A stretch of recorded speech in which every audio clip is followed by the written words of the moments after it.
Erkek тай сатылады, 11 ай. Жорға. Жамбыл облысы, Қордай ауданы, Ауқат ауылы. Бағасы 600 мың теңге, саудасы бар.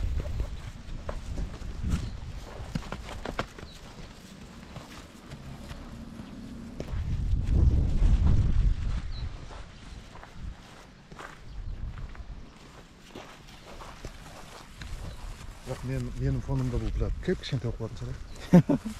Бойы ұзын болса.